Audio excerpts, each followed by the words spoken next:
เล่นน้ำแต่เช้าเลยครับ นี่ว่าวันนี้เสียก่อนที่สองนี่ว่า เอาตักบนสูง โอ้ยดูน่ะ บนสูงแบบใด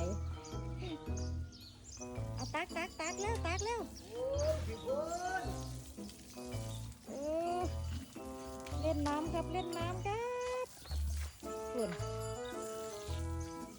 บันเทิงละงานนี้อู้